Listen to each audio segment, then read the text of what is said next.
आपले स्वागत आहे. पाहूयात आजच्या ताज्या बातम्या. या जागचं हलून देणार नाही एवढं उत्तम व्याख्यान ते अतिशय करतात आणि मला खात्री आहे अण्णाभाऊ साठेंच्या आयुष्यावर त्यांच्या जीवन यात्रेवर अधिक प्रकाश ते अतिशय प्रभावीपणाने टाकू शकतील. पण आज 105वी जयंती अण्णाभाऊंची आहे आणि अण्णाभाऊंना जन्म देणारी त्यांची जन्मभूमी वाटेगाव माझ्या गावाचे शेजारचं गाव. अण्णाभाऊंनी आयुष्यात नुसता संघर्ष केला नाही तर तो संघर्ष त्यांनी शब्दबद्ध केला, कागदावर उतरवून काढला.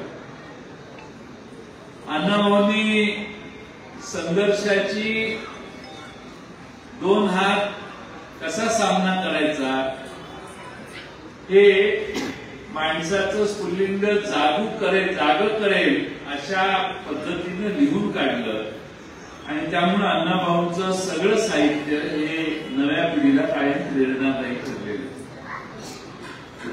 अण्णाभाऊंचा जे साहित्य आहे त्याचं अनेक भाषात भाषांतर झालेलं आहे. कानडीत झालं, गुजरातीत झालं तर मी समजू शकतो, पण रशियासारख्या ठिकाणी देखील त्यांचं मला वाटतं 16 का 17 भाषेत त्यांचं 27 भाषेत त्यांचं साहित्य भाषांतर करून लोकांच्या जगाच्या समोर गेले. त्यामुळे अण्णाभाऊ साठे हे मराठी भाषेतले साहित्यिक होते अशी परिस्थिती राहिलेली नाही. त्यांचं साहित्य जगाच्या 27 भाषेत लिहिलं गेलेलं आहे. त्यामुळे ते जागतिक साहित्यिक होते असं म्हटलं तर फारसं वावगं ठरणार नाही. मी तिथं इंग्लंडला शेक्सपियर जिथं जन्मला तिथं गेलेलो, त्याचं स्मारक बघायला. एवढं त्यांनी लिखाण केलेलं आहे. मी बाहेर आल्यावर तिथला जो गार्ड असतो त्या गार्डला म्हटलं चहा पिऊया ये, बाजूलाच चहाचं छोटं दुकान होतं, तिथं उभा राहून चहा घेतात. म्हटलं अरे शेक्सपियरने एवढं कसं लिहून काढलंय, त्याला आयुष्य तर पुरलं असतं का? मग एवढं लिहायला त्याला कितीतरी वर्ष जगायला पाहिजे होतं, एवढं कसं लिहिलं? म्हणजे काय त्यावेळी नवीन प्रिंटिंग प्रेसचा जमाना नवीन सुरू झालेला. प्रिंटिंग व्हायची व्यवस्था नवीन झाल्यामुळं सगळे साहित्य तिथे यायचे आणि आपलं साहित्य त्याकडे द्यायचे. आणि त्यांचं म्हणणं गार्डचं, माझी शंका अशी आहे की सगळ्यांचं साहित्य ह्याने ह्याच्या नावाने विनोदाचं भाग जाऊन दे, एवढं घर फिरून झालं तरी त्याची पुस्तकं संपेना. म्हणतात मी म्हणते हे 1-2-4 पुस्तकं समजू शकतो, पण अण्णाभाऊ साठेंचं ते जातीवंत साहित्यिक होते.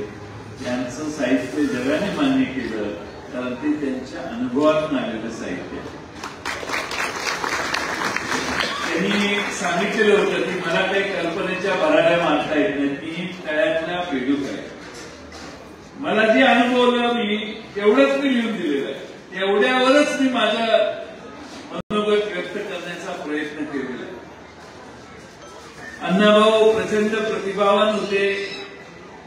हिऱ्याला जसे अनेक पैलू असतात तसे अण्णाभाऊंच्या व्यक्तिमत्वालाही अनेक पैलू होते. कमी शिकलेले होते पण त्यांना भाषेचं तारतम्य होतं. त्यांची भाषा कधी खाली पडली नाही. त्यांच्या तोंडातून आरेरावी आणि आरेतुरेपणा कधी त्यांच्या भाषणात आला, जो अलीकडे जतकरांना सर्रास ऐकायला लागतो तसा त्यांची भाषा शालीन होती. अण्णाभाऊ साठेंचं भाषण, अण्णाभाऊ साठेंचं भाषणापेक्षा त्यांचं साहित्य हे प्रचंड शालीन होतं. आणि या सांगली जिल्ह्याची खरं म्हणजे भाषेची शालीनता ही सांगली जिल्ह्याची परंपरा आहे. स्वर्गीय वसंतदादा पाटील असो ते अगदी कपिलराव कदम साहेब असो, भाषेचा तोल कधी त्यांनी ढळून दिलेला नाही. आणि हे सांगली जिल्ह्याचं वैशिष्ट्य आहे. म्हणून सांगली जिल्ह्याचं मान्यता राज्यात कायम, सांगली जिल्ह्याच्या नेत्याला राज्य लवकर मान्यता देतं. त्याचं सगळ्यात मूळ कारण भाषेची आणि विचारांची शालीनता आहे. आज अण्णाभाऊंनी दुसऱ्या बाजूला स्टेजही गाजवलं, अतिशय उत्तम शाहीर होते. तमाशाचं लोकनाट्यात रूपांतर करणारे प्रतिभावंत होते, साहित्यिक होते, कुशल संघटक होते, नकलाकार होते, दांडपट्टा फिरवणारे प्रतिभावंत असे खेळाडू देखील होते, अभिनेता देखील होते. सगळे पैलू एकत्रित केले की अण्णाभाऊ साठे नावाचं रसायन तयार झालं. त्यामुळे सगळे पैलू मला खात्री आहे अविनाशजी तुमच्या समोर मांडतील. पहिल्यांदा अण्णाभाऊंची जयंती अर्जुनराव डांगळे आणि रावसाहेब कसबेंनी 78 साली साजरी करायला सुरुवात केली. तेव्हापासून ही जयंती साजरी होते. पण अलीकडे काय झालंय की ठराविक समाजाच्या लोकांनी ठराविक समाजाच्या जयंत्या कराव्यात असा एक आता दंडक पडायला लागलाय. सर्व समाजाने येऊन या प्रतिभावंतांना मुजरा केला पाहिजे एवढं अण्णाभाऊंचं कर्तव्यवारी एवढी मोठी होती. त्यामुळे सर्व समाज आज वाघमारे तुम्ही सर्व समाज या ठिकाणी एकत्रित गोळा केलेले आहेत. यासाठी तुमचं कौतुक आहे. जर तरांनी मिळून हा आजचा दिवस आपण साजरा करायचं ठरवलेलं आहे. खरं म्हणजे जगात आता काय चाललंय, देशात काय चाललंय, राज्यात काय चाललंय याच्यासाठी खासदार साहेब आहेत तुम्हाला सांगतील. पण ते ज्या पक्षातून उभे राहायची इच्छा त्यांची होती त्या पक्षाचे नेते आता वोट चोरी हा मुद्दा मांडायला लागले. मतांची चोरी कशी होते हे आता गेल्या काही दिवसात घराघरापर्यंत पोहोचले. म्हणजे मनसूर चाचा तुम्ही तपासा तुमच्या नावानं किती यादीत मतदान आहे. तुमचंच 4 ठिकाणी असायचं नाही तर 4 ठिकाणी असायचं आणि 4 ठिकाणातलं एक तुम्ही मत करायचं आणि तुम्हाला तुमच्या मताला विरोध करणारी 3 मतं तुमच्या नावानं दुसरीकडे पडतील अशी आज देशात व्यवस्था आहे. आणि म्हणून एका माणसाची 4 मतं, एका माणसाची 4 मतदारसंघात मतं, एका माणसाची 2 शेजारच्या मतदारसंघात मतं, एका माणसाची 4 राज्यामध्ये मतं असा देखील प्रकार राहुल गांधींनी आता हुडकून काढलेला. आणि म्हणून या देशात पहिल्यांदा सामान्य माणसं विचार करायला लागतात त्याला हे निकाल लागतात हे खरे आहेत का. 5-10 हजारांना इकडे तिकडे समजू शकतो. 40-40, 50-50, 60-60 हजारांना जो निवडून येणार नाही तो निवडून यायला लागला. विक्रम दादा आपल्याला आश्चर्य वाटलं एवढ्या मताला कसा एवढा लोकप्रिय बाबा स्वतःच्या गावात नाही किंवा सगळ्या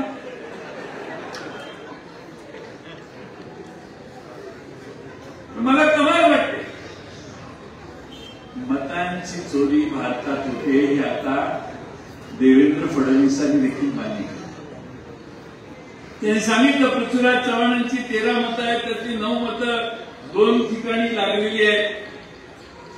म्हणजे मतांच्या यादीमध्ये गडबड आहे हे देवेंद्र फडणवीसांनाही मान्य. एक दिल्लीचे भाजपचे खासदार आहेत त्यांनी सांगितलं की देशातल्या 6 मतदारसंघात अशा गडबडी आहेत. म्हणजे राहुल गांधी म्हणत होते ते खरं आहे. आता जर गडबडच असेल तर निवडणूक आयोगाला सगळ्यांनी दम दिला पाहिजे आणि तुमचे कार्यपद्धती सुधारा हे सांगायला पाहिजे. त्याच्याऐवजी हे भाजपवाले निवडणूक आयोगाचीच बाजू घ्यायला लागले. याचा अर्थ भाजपला सोयीचं निवडणूक आयोगाचं वर्तन आहे असा अर्थ सामान्य माणसं काढायला लागली. आमची साधी मागणी आहे की तुम्ही आमचं आधार कार्ड आमच्या मताशी कनेक्ट करा.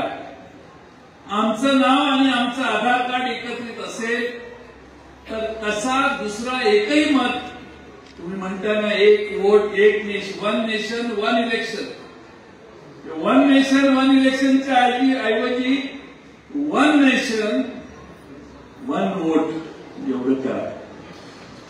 जयंत राजाराम पाटील नावाचं दुसरं कुणीही देशामध्ये मतदान माझ्या आधार कार्डाशी समन्वय असणारा दुसरा कुणीही मतदान करणार नाही, याची काळजी निवडणूक आयोगाने घ्यावी. आता तर सरकार अजून त्याच्या पुढे गेले. 10व्या शेड्यूलचा पायमल्ली कशी झाली हे महाराष्ट्रात आपण बघितलं. शिवसेना फुटली, काँग्रेस फुटली. मत पक्षांतर बंदीसाठी 10वं कलम घटनेतलं आहे, त्याची पायमल्ली झाली. ठीक आहे, त्याच्या सुप्रीम कोर्टाने अजून निकाल दिला नाही. टर्म संपली तरी सुप्रीम कोर्ट निकाल देत नाही. ते निवडून आले, पडले, सगळे झाले तरी अजून निकाल नाही. आता सरकारने नवी व्यवस्था काढलेली आहे. ती म्हणजे एखाद्या राज्याचा मुख्यमंत्री, एखादा मंत्री जर 30 दिवस आत असेल, 30 दिवस तुरुंगात, तर 31व्या दिवशी त्या मुख्यमंत्र्याचं किंवा मंत्र्याचं पद ऑटोमॅटिक झालं. आता मंत्रिमंडळ ज्या मुख्यमंत्र्यांनी केलंय त्याला जर ऑब्जेक्शन नसेल त्या मंत्र्याला ठेवायला, तर मुख्यमंत्र्याचा अधिकार आहे कुणाला मंत्री करायचं आणि कुणाला काढायचं. तर मुख्यमंत्र्यांच्या अधिकारावर गदा आणण्याची व्यवस्था आता देशात यायला. का तर केजरीवाल आज बसून राजीनामा न देता त्याने राज्य चालवलं.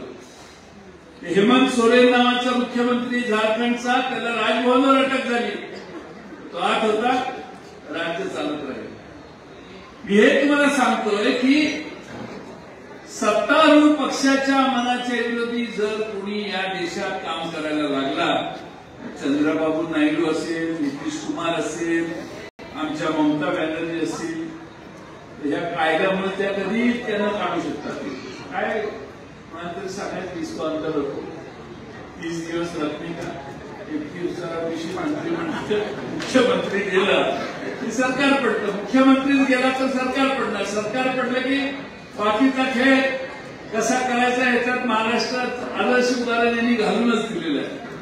आणि म्हणून माझी आपल्या सगळ्यांना विनंती आहे, काय आता प्रॉब्लेम विधानसभेत बोलण्यात फारसा आता प्रॉब्लेम आहे, कारण हिस्ट्री शीटरच विधानसभेत शिरलेले.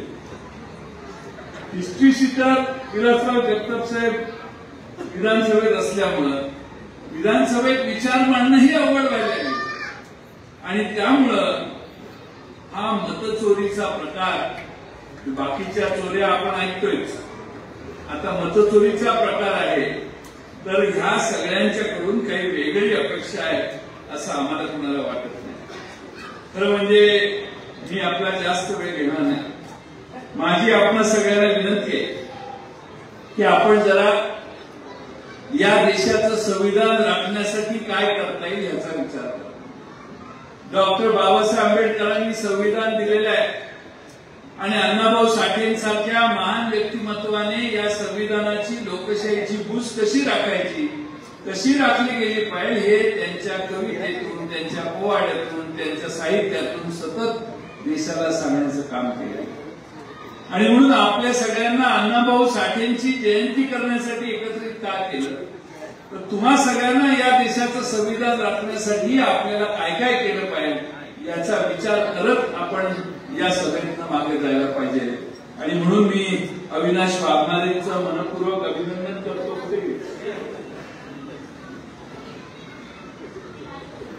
एक परमनंट आमदार आहे. अविनाशने बोलवलं म्हणून मी प्रतापगडाच्या किल्ल्यावर छत्रपती शिवाजी महाराजांच्या पुतळ्याला पूजा करून तिथनं जे निघालं ते इथंच येऊन थांबलं. आणि त्यांनी दम दिला यायच्याकडे तुम्ही ठरवा. पण अविनाशने तुम्हा सर्वांना इथं करून लोकशाहीर अण्णाभाऊ साठेंची 105वी जयंती या ठिकाणी साजरी केली. विक्रम दादा आणि विलासराव जगताप साहेब खांद्याला खांदा लावून बसलेले बघून मलाही मनाला बरं वाटलं.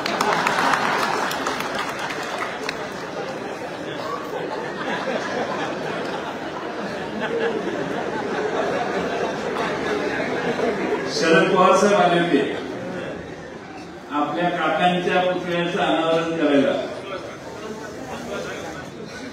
संकला. त्यावेळी विलासराव जगताप साहेब गाडीत बसून शरद पवार साहेबांना काय सांगत होते मी आज सांगत नाही, कधीतरी त्यांनी परवानगी दिल्यावर सांगेल. पण सांगायचा मुद्दा असा की ते हिताचंच सांगत होते, जिल्ह्याच्या हिताचं.